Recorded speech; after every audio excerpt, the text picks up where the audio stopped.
शुरू करते हैं आज द लास्ट लेसन। एक्चुअली ये द फर्स्ट लेसन है आपकी बुक का। ये जो आपकी बुक है फ्लेमिंगो, तो इसके फर्स्ट लेसन ये द लास्ट लेसन इसका नाम है। द लास्ट लेसन अल्फोंसे डोडे एक फ्रेंच नावलिस्ट था और शॉर्ट स्टोरी राइटर था। इसकी लिखी हुई ये शॉर्ट स्टोरी है। ये इसकी बैकग्राउंड जो है ये उन दिनों की बैकग्राउंड है इसकी, यानी कि इसकी सेटिंग जो है, जिस दौर में इसको कहानी को सेट किया गया है वो है फ्रैंको प्रूशियन वॉर। और ये 1870 से लेके 1871 के दौर में जो फ्रैंको प्रूशियन वॉर थी, उस दौर में ये इस कहानी को डाल दिया गया है। तो जिसमें फ्रांस को डिफीट किया गया, फ्रांस को डिफीट दी प्रूशिया ने, जिसको बिस्मार्क लेड करता था, यानी कि बिस्मार्क लीड करता था प्रूशिया को। प्रूशिया एक उस वक़्त कंट्री थी जो उसमें आज के दौर की जर्मनी आता है, पोलैंड आता है और ऑस्ट्रिया का भी कुछ पार्ट आता है। ये जो कहानी हम पढ़ रहे हैं, इसमें 2 डिस्ट्रिक्ट्स इसके फ्रांस के वो चले गए थे प्रूशिया के पास, यानी प्रूशिया ने उसको कब्जा कर लिया था। एल्सेस और लोरेन, ये 2 डिस्ट्रिक्ट, एल्सेस और लोरेन, ये 2 डिस्ट्रिक्ट्स हैं जो जिनको प्रूशियन आर्मी ने कब्जा कर लिया था। तो अब जब कोई आर्मी, किसी बाहर की आर्मी एक कौम को, पीपल, एक नेशन को कब्जे में लेती है तो क्या फीलिंग होती है, उन पर क्या गुजरती है, ये स्टोरी हमें यही बताती है। पता चलेगा कि फीलिंग्स क्या होती हैं। सीधे जब फ्रांस पर बैरूनी ताकत आई, उसने कब्जा किया, तो जो इलाके थे अल्सेस और लोरेन के, तो मतलब क्या एहसास हुआ वहाँ के लोगों को, जो अपने आप को आइडेंटिफाई करते थे अपने उस इलाके से, अपने मुल्क से, तो उनको जब गुलाम बनाया गया, उन पर जो मतलब गलबा पाया गया, उनको कब्जे में लिया गया, तो फिर उनके तासुरात, उनके ख्यालात क्या थे, ये स्टोरी उसी के बारे में है। तो पढ़ते हैं, एक स्कूल बॉय से इसने कहानी ली है, तो पढ़ना शुरू करते हैं हम। ये मतलब द लास्ट लेसन, कहानी जो है द लास्ट लेसन, ज़ाहिर है इससे ही पता चलता है कहानी पढ़ने से ही, द लास्ट लेसन, आखिरी लेसन वो क्या है ये नीचे आएगा, हम पढ़ेंगे इसको। तो मैं शुरू करता हूँ पढ़ना इसको फर्स्ट से। I started for school very let that morning and was in great dread of scolding। कहता है मैंने स्टार्ट किया स्कूल के लिए वेरी लेट दैट मॉर्निंग। तो I started for school very late that morning and was in great dread of scolding। तो मैं क्या चल पड़ा, मैं रवाना हो गया स्कूल के लिए बहुत ही देर से, उस सुबह को दैट मॉर्निंग, ये खास सुबह की बात है जब कब्जा हो चुका था प्रूशियन आर्मी का इनके डिस्ट्रिक्ट पर।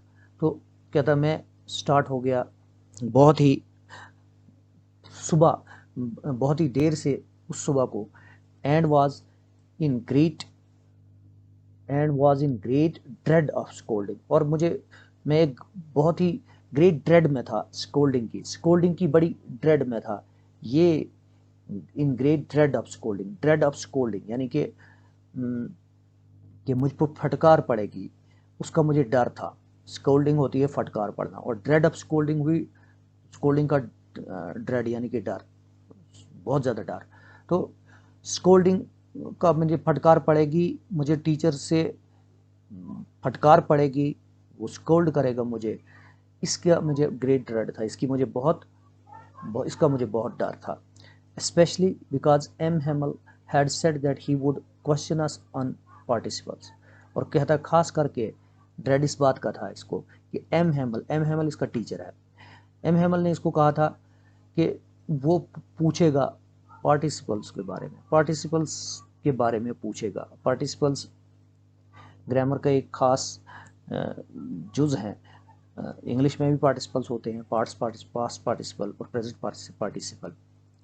तो यार यहाँ ये फ्रेंच पार्टिसिपल्स की बात है, फ्रेंच लैंग्वेज के जो पार्टिसिपल्स होते हैं उनके बारे में ये एम हेमल पूछते हैं। जाहिर है ये ग्रामर के कुछ स्पेसिफिक हैं जिनको हम पार्टिसिपल्स कहते हैं, कुछ वर्ड्स होते हैं या वर्ड ग्रुप्स, उनको हम पार्टिसिपल्स कहते हैं। जैसे इंग्लिश में प्रेजेंट पार्टिसिपल होता है और पास्ट पार्टिसिपल होता है। जब कोई वर्ब मतलब सेंस देता है की और वर्ब की, एक एडजेक्टिव की और वर्ब की, और अगर वो पास्ट टेंस में है तो पास्ट पार्टिसिपल कहलाता है, और अगर वो सेंस देता है वर्ब की और एडजेक्टिव की प्रेजेंट टेंस में तो प्रेजेंट पार्टिसिपल कहलाता है। खैर जब ग्रामर की बात आएगी तो उसमें बता दूंगा मैं। तो एंड आई कहता है, अब वो पूछना चाहता था एम हेमल कि पूछने, इसने कहा था पहले इनको कि मैं क्वेश्चन करूंगा पार्टिसिपल्स के बारे में, पार्टिसिपल्स खास ग्रामर के हैं उनके बारे में पूछूंगा। And I did not know first word about them. और क्या था, मैं फर्स्ट वर्ड नहीं जानता था उनके बारे में। I did not know first word about them, पहला लफ्ज़ भी मुझे पता नहीं था पार्टिसिपल्स के बारे में, होते क्या है, मतलब उनकी बेस, उनकी बुनियाद का भी पता नहीं था मुझे, और इसीलिए इसको ड्रेड था। For a moment I thought of running away and spending the day out of doors. एक लम्हे के लिए क्या था, मैंने सोचा कि मैं रन अवे करूंगा, भाग जाऊंगा, and spending the day out of doors, और मैं स्पेंड करूंगा, खर्चूंगा, यानी कि बिताऊंगा, आउट ऑफ डोर्स, दिन को मैं बिताऊंगा बाहर कहीं, बाहर कहीं, आउट ऑफ डोर्स होता है अंदर नहीं बाहर। तो it was so warm so bright, और कहता है इतना वार्म था और इतना ब्राइट था, इतना खूबसूरत मतलब माहौल था, ब्राइट था, चमकीली धूप थी, और वार्म था यानी गर्मी भी अच्छी थी, खासी अच्छी खासी गर्मी, यानी सैर सपाटे के लिए बहुत अच्छी, इस वक्त बहुत अच्छा मौसम था इस वक्त। The birds were chirping at the edge of the woods, और बर्ड्स चिर्प करते थे, बर्ड्स चहचा रहे थे, चिर्प होता है चहचाना, at the edge of the woods, woods के किनारों पर, वुड्स के मतलब किनारों पर, यानी कि मतलब वो दरख्तों पे बैठे हुए थे उनके ब्रांचेस के एजेस पर और चहचा रहे थे। And in the open field back of the sawmill the Prussian soldiers were drilling.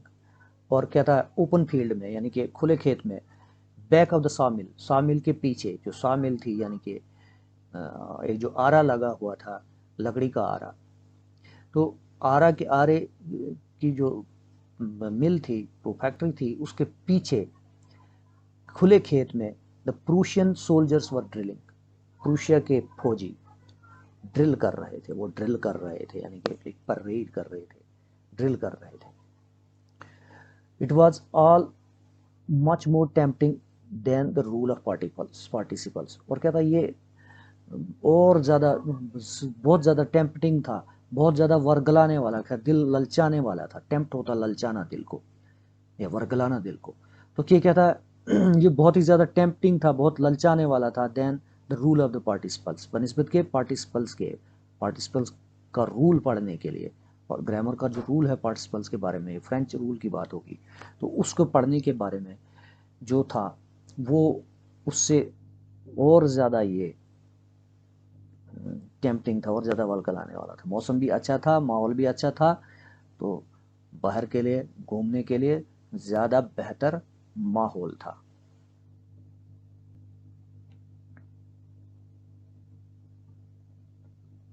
But I had the strength resist, कहता लेकिन मेरे पास स्ट्रेंथ थी रेजिस्ट करने की, लेकिन इस वर्गलावे से अपने आप को रोकने के लिए कि मेरे अंदर ताकत थी, स्ट्रेंथ ताकत, तो मेरे अंदर ताकत थी इस वर्गलावे से अपने आप को रोकने के लिए। I had the strength to resist, resist होता रोकना, रोकना क्या था, ये टेम्पटेशन जो ऊपर हमने पढ़ा, उस टेम्पटेशन को रोकने के लिए क्या था, मेरे अंदर स्ट्रेंथ थी, मेरे अंदर ताकत थी, मजबूती थी।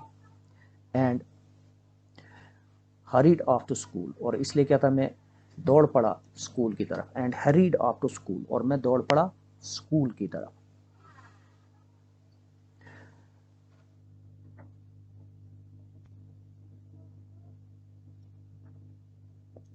When I passed the town hall, there was a crowd in front of the bulletin board. और क्या था, when I passed the town hall, जब मैं टाउन हॉल को पास किया मैंने, जब टाउन हॉल से होके गुजरा मैं, there was a crowd in front of the bulletin board. और क्या था, एक क्राउड थी, एक भीड़ थी बुलेटिन बोर्ड के सामने। बुलेटिन बोर्ड जो खबर देने वाला बोर्ड था, उसके सामने एक भीड़ थी, भीड़ थी। मतलब क्या हुआ, नई नई खबर आई होगी, क्योंकि मुल्क को कब्जा हो गया, तो बहरहाल खबर आई होगी। तो उस बुलेटिन बोर्ड के बाहर भीड़ थी। For the last 2 years all our bad news had come from there. और क्या था, पिछले जो पिछले जो 2 साल से तमाम की तमाम जो बुरी खबर आई थी, इसी से आई थी, यानी इसी बुलेटिन बोर्ड से हमने सुनी। और ये खबरें क्या सुनी थी उन्होंने पीछे से, the last battles, the lost battle, ये LOST होना चाहिए। द लास्ट बैटल्स यानी कि खोई हुई जो जंगें हैं, जो जंगें खो गई, खोए हमने, बैटल्स होती हैं जो वार के दरमियान जो असल झड़पें होती हैं, जो असल लड़ाई होती है, तो उनको बैटल्स कहा जाता है। तो जो खोई हुई झड़पें हैं, जंग में जो झड़पें हमने खोई, यानी उसी से तो जंग की हारी जाती है। द ड्राफ्ट, ये भी खबर वहीं से आई थी। ड्राफ्ट होते खास करके जो एक फोर्स्ड लेबर होता है मिलिट्री सर्विस में, मिलिट्री सर्विस में जो खास करके ये कंस्क्रिप्शन होती है, एक ज़बरदस्ती उनको मिलिट्री के लिए डाल दिया जाता लोगों को कि हाँ आप फौज में भर्ती होना और लड़ना है, सबको ज़बरदस्ती की जाती है, तो उसको कहा जाता है draft. The orders of the commanding officers, commanding officer, और कमांडिंग ऑफिसर के जो ऑर्डर्स थे वो भी वहाँ से ही हमने सुने थे। तो जाहिर है किसी को कमांड किया जाए, उसी को ऑर्डर्स किए जाएँ तो बुरा ही हो लगता है। ये तो सारी की सारी बुरी खबरें वहाँ से आ रही थी। हमने जंग भी खोई है, हमको मजबूरन फौज में भी जाना है और लड़ना है, और फिर कमांडिंग ऑफिसर का ऑर्डर्स भी आते रहते थे। तो जाहिर है ये सब दबाने वाली बातें थी, और ये उस बुलेटिन बोर्ड से आती थी। And I thought to myself without stopping, और क्या था, मैंने खुद को सोचा, खुद से ही सोचा, थॉट टू माई सेल्फ, यानी मैंने सोचा, सीधा अपने आप सोचा। I thought to myself, मैंने खुद से सोचा, विदाउट स्टॉपिंग, बगैर रुके हुए। क्या सोचा इसने, ये जो आगे लिखा है इसने, what can be the matter now, अब क्या मसला हो सकता है। अब ये बच्चा ही था, स्कूल जा रहा था, तो सोच रहा कि अब क्या मसला हो सकता है, ये बुलेटिन बोर्ड के सामने भीड़ क्यों लगी है।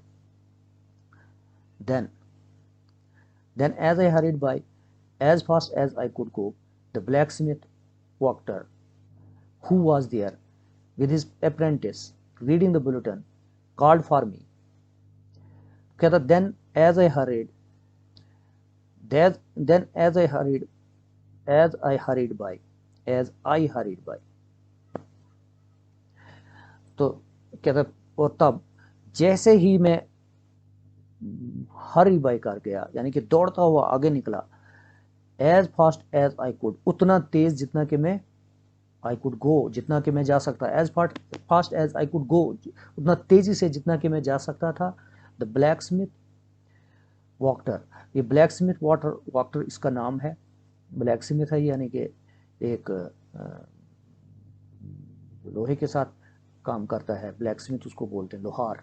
तो वो वॉक्टर हु वाज देयर, जो कि वहाँ पर था बुलेटिन बोर्ड के सामने, विद हिज अप्रेंटिस, और उसके साथ उसका अप्रेंटिस भी था। अप्रेंटिस मतलब उसका शागिर्द, उसका स्टूडेंट। तो उसका स्टूडेंट जो उसके साथ था, रीडिंग द बुलेटिन, जो वो खबर को पढ़ रहा था, बुलेटिन को पढ़ रहा था, खबर को पढ़ रहा था। कॉल्ड फॉर मी, उसने मुझे आवाज़ लगाई। डोंट गो सो फास्ट, इतना जल्दी मत जाओ, इतना जल्दी मत जाओ बब, बब से मतलब है boy. Don't go so fast, bub, लड़के इतना जल्दी मत जाओ। You will get to your school in plenty of time, तुम स्कूल पहुंचोगे to your school in plenty of time, कसीर टाइम में, यानी कि अच्छा खासा टाइम है तुम्हारे पास स्कूल पहुंचने का, तुम पहुंच जाओगे, इसलिए इतना जल्दी मत जाओ। I thought he was making fun of me, मैंने सोचा तो ये मुझ पर मेरा मजाक बना रहा था। ऊपर जो इसने कहा ना plenty of time, plenty of time में तुम जोड़ो, जो जल्दी उतना जल्दी मत जाओ, तुम पहुंच जाओगे, अभी बहुत टाइम है तुम्हारे पास पहुंचने के लिए। और हमने शुरू में ही पढ़ा कि ये लेट हो रहा था, उस मॉर्निंग को ये लेट जा रहा था स्कूल, और यहाँ ये बोल रहा है तेरे पास तो प्लेंटी ऑफ टाइम है। इसीलिए इसको लगा कि ये इसका मजाक कर रहा था, ये मजाक कर रहा था कि जल्दी मत कर, आहिस्ता आहिस्ता जा जा, तेरे पास बहुत टाइम है। यानी कि उसका मजाक करने का मतलब था, ये बात उल्टी है कि टाइम तो चला गया, अब तू जा रहा, तो बतौर मजाक के इसको ये बोल रहा था कि प्लेंटी ऑफ टाइम है तेरे पास। अब ये लगा इसको, हमारे आथर को, एल्फांसो जोडे को, कि ये उस वो कह रहा था कि ये जल्दी मत जाओ, प्लेंटी ऑफ टाइम है तुम्हारे पास, तो उसको लगा कि ये एक मजाक था। अब आगे पढ़ते हैं कि ये एक्चुअली एक मजाक नहीं था। And reached M Hamel's little garden all out of breath, और क्या था, मैं एम हेमल के छोटे से गार्डन में पहुंचा, एम हेमल का छोटा सा जो गार्डन था वहां पहुंचा मैं, all out of breath, out of breath था मैं, यानी कि बिल्कुल पूरी का पूरा, ऑल आउट ऑफ ब्रेथ का मतलब पूरी तरह से मैं आउट ऑफ ब्रेथ था। जब इंसान की दौड़ के पहुंचता है कहीं या ज़्यादा हरकत करेगा तो उसका सांस जो है फूल जाता है, फूल जाना। अब सांस लेने में जो मतलब गहरा गहरा सांस लेता है, सांस लेने में दुश्वारी आ रही है, सांस जब बहुत ज़्यादा आना शुरू होता है तो उसको बोले जाता है out of breath. Out of breath था मैं, वहाँ पहुँचा मैं, बिल्कुल ही आउट ऑफ ब्रेथ था, यानी कि क्योंकि ये दौड़ा दौड़ा दौड़ा दौड़ा अब ये पहुँचा एम के गार्डन के पास, तो out of breath breath breath था। तो मेरे ख्याल से नेक्स्ट टाइम हम यहाँ से आगे कंटिन्यू करेंगे।